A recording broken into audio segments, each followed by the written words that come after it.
হ্যাঁ রে মেঘনা, আর কটা দিন থেকে যা না রে, আমার বড্ড মন খারাপ করছে। সেই আগের বছর পুজো এসেছিলি, কত মজা করলাম। বল না রে, আকাশকে একটু বোঝা না রে, ও একা চলে যাক, তুই অন্তত থেকে যা মা। না মা, এটা হয় না। তুমি তো জানোই আকাশের ওখানে দেখভাল করার মতো কেউ নেই। আর শোনো, বৌদি ভাই বৌমনি সবাই তো আছে মা। আর আমি তো বললাম আমি 6 মাসের মধ্যেই ফিরে আসব। আচ্ছা মা, যাওয়ার সময় যদি তুমি এভাবে কান্নাকাটি করো, আমি কি যেতে পারবো? তুমিই বলো মা, তুমি তো শিখিয়েছো শুভযাত্রার সময় কখনো চোখের জল ফেলতে নেই, তাহলে তুমি কেন চোখের জল ফেলছো মা? হ্যাঁ, তুই আর কি বুঝবি, মা হ, তারপর বুঝবি মায়ের কষ্ট। আমার যে বড্ড কষ্ট হচ্ছে তোকে ছাড়তে। আচ্ছা মা, আপনি এটা কেন বুঝতে পারছেন না যে ও তো দরকারে যাচ্ছে, ও তো লাইফ টাইমের জন্য চলে যাচ্ছে না। আচ্ছা দিদি ভাই, তুমি একটু মাকে বোঝাও। জানি দিদি ভাই ওর মনটা ভেঙে গেছে। আসলে দিদি ভাই আর মেঘনা তো বেশি বন্ধুত্ব না, সেই কারণে। আসলে মেঘনা, কি বলো তো, যদিও আমি এখনো মা হতে পারিনি, তাও বলছি মায়ের মন তো সবসময় সন্তানদের জন্য কাঁদে, তাই হয়তো আমাদের মায়েদের একটু কষ্ট হচ্ছে। আচ্ছা মা, আমার কথাটা শুনুন, মেঘনা যাবে, মেঘনা তো কথা দিয়েছে 6 মাসের মধ্যে চলে আসবে। আচ্ছা আপনি এটা বলুন তো, আজকে যদি মেঘনার শ্বশুরবাড়ি বিদেশে না হয় এখানে হতো, তাহলে তোকে শ্বশুরবাড়িতেই থাকতে হতো, তাই নয় কি? আর মা, আর 6টা মাস দেখতে দেখতে কেটে যাবে। হ্যাঁ রে মেঘনা, আমি কি তোকে সান্ত্বনা দেব বলতো? আমার তো নিজেরই খুব কষ্ট হচ্ছে মেঘনা। দিদি ভাই, তুমি প্লিজ এরম ভেঙে পড়ো না মায়ের সামনে। আরে তোমরা এত কেন কান্নাকাটি করছো বলো তো? জানি মন খারাপ হয়, কিন্তু দেখো দিদি ভাই, আমরা যদি মাকে না সামলাই তাহলে কে সামলাবে? হ্যাঁ রে পিয়ালি, তুই ঠিকই বলেছিস। আসলে কি জানিস তো, বিয়ে হয়ে আসার পর থেকে সেই ছোট্ট থেকে মেঘনাকে দেখেছি তো, তাই মনটা বড্ড খারাপ লাগছে। আমি বুঝতে পারছি দিদি ভাই, কিন্তু বিশ্বাস করো, এটাই তো মেয়েদের জীবন। হ্যাঁ ঠিকই বলেছিস না। তুই যতক্ষণ মায়ের কাছে থাকবি মা কিন্তু কান্নাকাটি করবে। তুই একটা কাজ কর, তুই নিচে চল, মাকে আমরা ঠিক বুঝিয়ে নেব। তুই চলে গেলে দেখবি আস্তে আস্তে সব ঠিক হয়ে যাবে। তুই এরকম কান্নাকাটি করিস না মেঘনা। তুই যদি কেঁদে যাস, এতক্ষণ তো মাকে জ্ঞান দিলি যে মা এরম করো না ওরম করো না, এখন নিজেই তো কাঁদছিস, বল। কাঁদিস না বাবা, আবার তো কিছুদিনের মধ্যে আসবি। আকাশের সাথে আমার কথা হয়ে গেছে।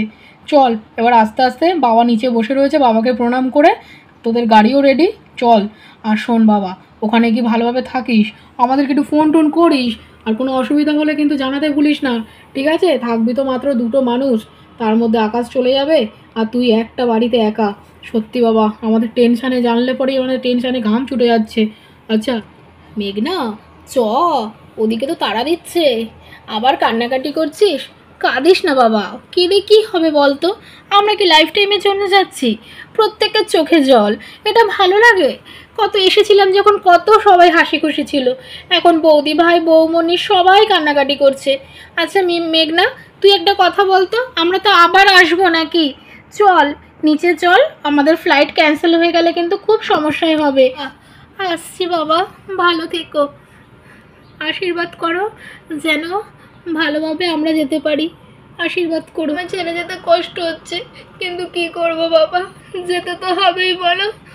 হ্যাঁ রে মা, সাবধানে যাস, আর ওখানে গিয়ে কিন্তু পৌঁছে আমায় একবার ফোন করে দিবি। হ্যাঁ হ্যাঁ বাবা, তুমি নিজের যত্ন রেখো, নিজেকে শরীর স্বাস্থ্য ঠিক রেখো, আমি 6 মাস পরে চলে আসবো। মা, ও মা, কেঁদো না মা, আমি তো আবার আসবো বলো। তুমি যদি কান্নাকাটি করো আমি কিভাবে যাব বলো তো? কেঁদো না মা। হ্যাঁ, আমি আর কাঁদবো না, তুই সাবধানে যাস। মা গো, আমার কি কষ্ট হয় না বলো? রিমি সোনা, খুব ভালোভাবে থাকবে, আবার পিপি তোমার কাছে আসবে, ঠিক আছে? তোকে ছেড়ে যেতে বড্ড কষ্ট হচ্ছে রে রিমি। তাহলে থেকে যাও না পিপি, তোমায় যেতে হবে না। না সোনা, আমায় যে যেতে হবে, আমি আবার আসবো। তুই কিন্তু সবার কথা শুনবি, আর তোর জন্য আসার সময় অনেক চকলেটস নিয়ে আসবো। আচ্ছা পিপি, তুমিও খুব ভালো থেকো। হ্যাঁ রে বৌদি ভাই বৌমনি, আসছি, কাকু কাকিমা আসছি, তোমরা খুব ভালো থেকো, আর রিমিকে খুব খুব ভালো রেখো, আমরা আবার আসবো। আর হ্যাঁ, তোমরা কোনো চিন্তা করো না, মেঘনার আর আমার বাড়ি একদম কাছে, পাশাপাশি আছে, আমি মেঘনার সব সময় খেয়াল রাখবো। হ্যাঁ, একটু খেয়াল রেখো। আর সুমি, তুমিও কিন্তু 6 মাস পর এখানেই আসবে, আগে কিন্তু নিচের বাড়ি যাবে না। না বৌদি ভাই, সত্যি কথা বলতে আমি সত্যি বলছি, আমার নিজের বলতে তোমরাই আমার সব। তো বন্ধুরা, এই বলে তো সুমি আর মেঘনা বিদেশে চলে গেল। তাহলে আজকের ভিডিওটা এই পর্যন্তই, দেখা হবে পরের ভিডিওতে, টাটা।